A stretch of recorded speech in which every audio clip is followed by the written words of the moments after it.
All right, traders, welcome back. Thursday morning today. You're looking at the Euro Swiss franc, which is really one of the most remarkable comeback stories I can think of lately.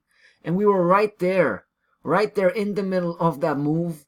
And it was just an incredible move, guys. Let me dial back a little bit. The story begins here. It actually begins at the beginning of November. The first time we pulled the trigger and established a short position, we almost hit the target. We've missed the target by like 3 pip, but we did take a very nice profit, right? Later on, we came back. We came back to accomplish what we started. We thought, price went for an upside correction. It's going to come back and it's going to complete the move. And complete the move, I mean reach 108.60 at the very minimum. Right?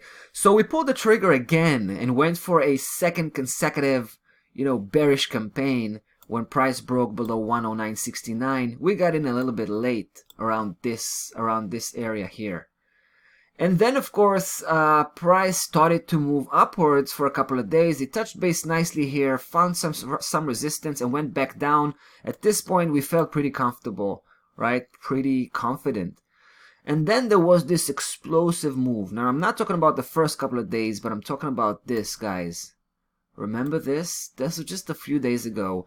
Now, it actually stopped us out. We had a stop loss level at 110, right? Where it is right now, by the way. And we have been stopped out by this amazing move. It was such a nasty move, right? Because it was noise. That's what it was. Take a look at this spike.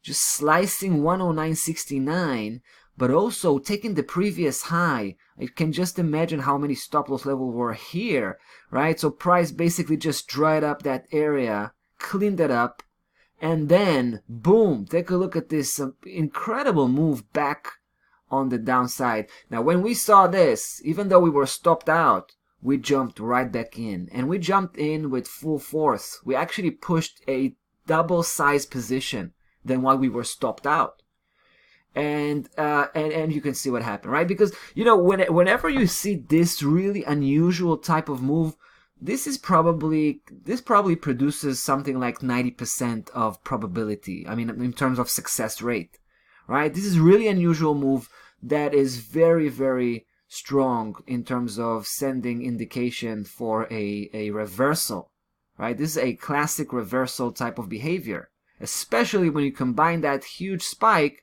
on a solid, strong key level, such as the one we have right here, 109.69, right?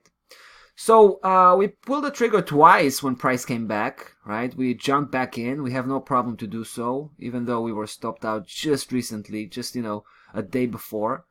And by now, we actually got out of one of the trades, the highest one, right? As price came back and we saw that spike starting to form, we pulled the trigger the first time. Later on, we pulled the trigger again. But now, after having this really strong move yesterday, we felt that it's time to let go one of the trades. So we took some really nice profit on one of the trades here, and we're keeping the second one to actually reach the target, right? Final destination 108.60, the old 108.60. Finally, we're excited that we're gonna meet that level finally, right? After missing it like with 3 pip last time, we're pretty confident that this time we're gonna take that level, and price is probably gonna drill well into the lower section. We're not gonna try to play that out. But I'm just saying, there's a very good chance it's going to drill into the lower section, probably hunt or try to hunt the previous major low, right? Somewhere around 108.10. So it should be really interesting. But for now, we're going to keep it, half size position, 50%. We have our stop loss level at 110. It was originally at 110.40, so we've just adjusted that stop loss level by 40 pip. And, the momentum here is in full swing, so it's going to be really fascinating to come back and follow up. That's what we'll do. That's about that for the Euro Swiss, looking as bearish as ever. See you in the next video. Take care.